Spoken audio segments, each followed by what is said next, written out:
Hello, friends. It's Shara. Thanks for stopping by. Happy Tuesday. I am bringing gorgeous Evie on to do Yellow Week with Suzanne at Suzanne's Babies. Yesterday, she put Georgiana in this gorgeous Beatrice and George yellow gingham dress with the rickrack and the little ruffle. It's got some satin bows. It's a really darling dress. And she put it on Sweet Georgiana and it looks so cute. And then I paired it with, I think she put boobies. No, she didn't put boobies on Georgiana. She put booties on Georgiana. And I put sweet little sandals with eyelet straps on Evie. And she is my Tobias sculpt by Laura Lee Eagles. She was painted by my dear friend and artist, Sherry Hawkins from So Lovely Creations by Sherry. And she is just a gorgeous little girl. I love this baby. She has beautiful brown eyes and the softest hair. And it's so curly and just fantastic. She has her baby hairs. She has a really pretty yellow headband that I got from a seller on Instagram named Jamie. So yeah, she looks great. But while you stare at beautiful Evie, I am going to do the game that Mia from Wishes and Wonder put out there. It's called What Would You Do If? Now I'll tell you, there's 5 questions. 4 of them were pretty easy for me to answer. The one I struggled with, you might be surprised at the one I struggled with the most, and I'll try not to go into too long of an explanation, but I'll let you know. So I've got the questions and I will go through them right now. What would you do if? Number 1, your next door neighbor asked to borrow $100. I only have one neighbor that I've known since I've lived here. I've been here 7 years in this apartment. I've been in the apartment building almost 8 years. But there is a high turnaround of tenants in this building. And so I don't know very many on a first name basis, just my immediate next door neighbors. They've been there as long as I have.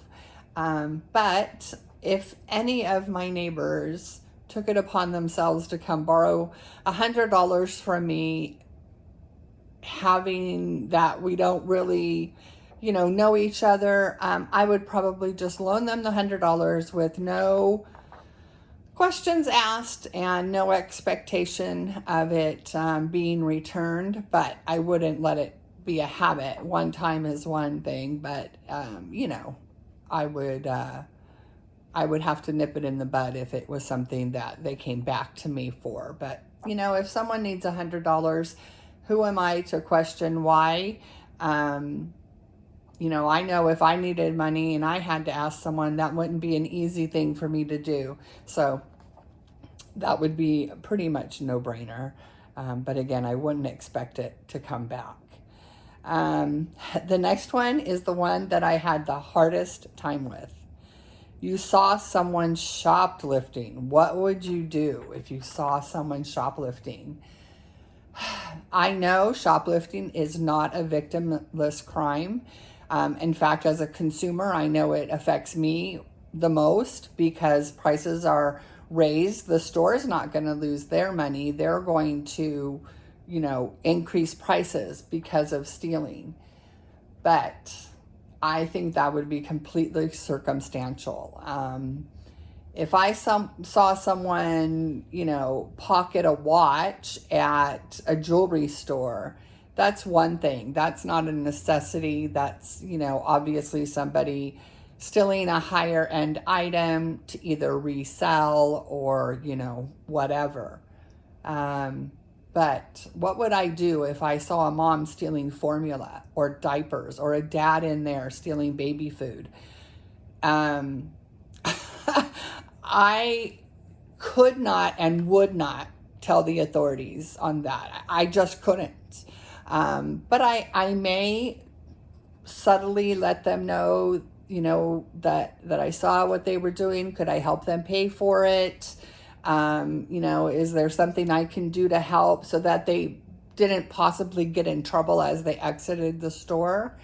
But no, I couldn't turn somebody in for that. There's just no way.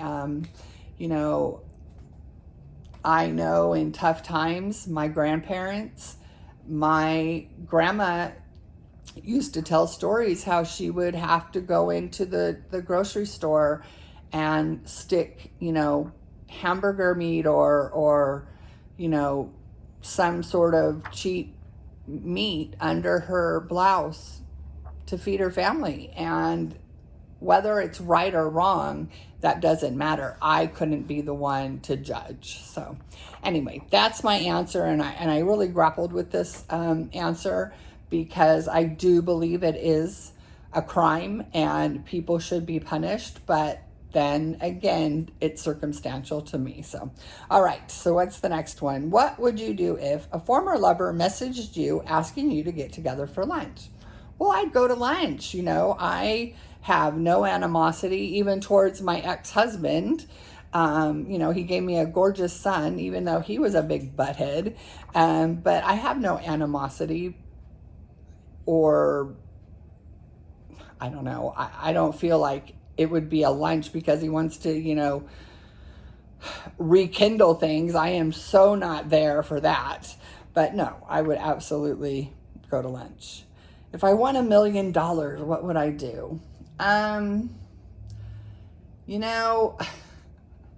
feel like a very fortunate person, having been disabled as young as I was. I was only 44 and permanently disabled, but I worked hard my whole life, and I'm, I can provide for myself. I am far from a wealthy woman, but, I'm secure. I won't be a burden on my children, at least not financially. Physically and emotionally, probably, but not financially. And I know how to budget my money, and, I don't live above my means.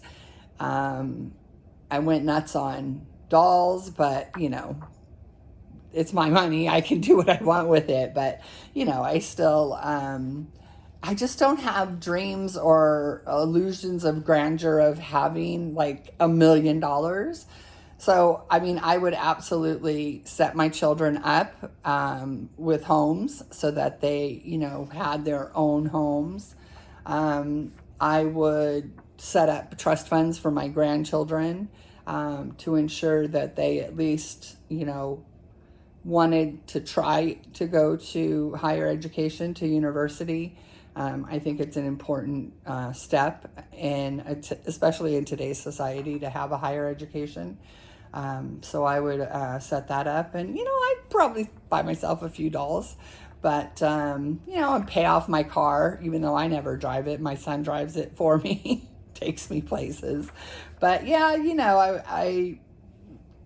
I don't know. I don't play the lotto. I don't ponder, if I ever win the lottery. I would just take care of the people I love and, ensure that I don't waste any, that, I put some, that can build some interest so I can always, travel, but, to New Zealand and Australia. But yeah, I'm not too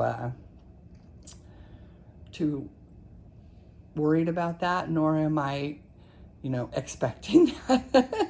All right. So the last question is, what would you do if you were asked to do a TED Talk on the Reborn hobby? Oh, sure. Absolutely.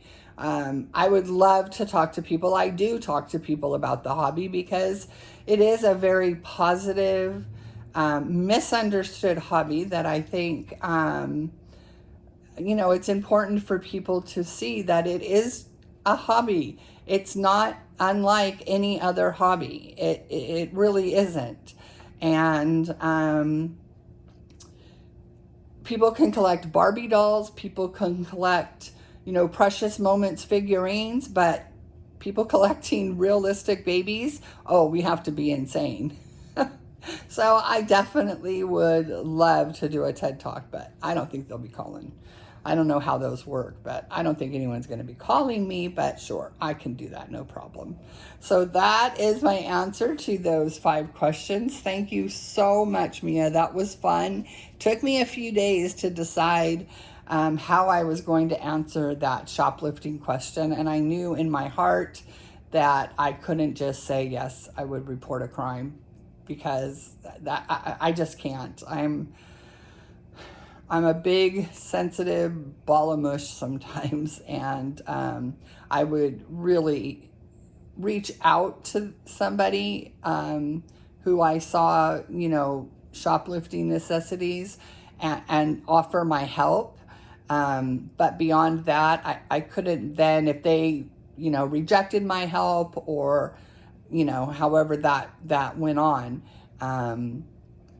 I would just have to leave it. But I would report if, someone was stealing something that obviously wasn't a necessity. And then I could even go there and say, well, they stole a watch because it was easy to steal, and they could sell it because they need the money to buy their kids' diapers. So, I could really overthink this, but I'm just glad I do most of my shopping online, so I'm not in stores seeing people steal. All right, friends. Well, I hope you have a wonderful day. Thank you, Suzanne, for doing Yellow Week. I don't know that I'll do it every day. Obviously, I didn't do it yesterday. And tomorrow is Wednesday, and on Wednesdays we wear pink. But I maybe could dress a baby in pink and a baby in yellow. We'll see. And so, yeah, I hope you all have a wonderful rest of your day. And as always, we are sending you wishes of love and light. And we'll see you in the next video. Bye, friends.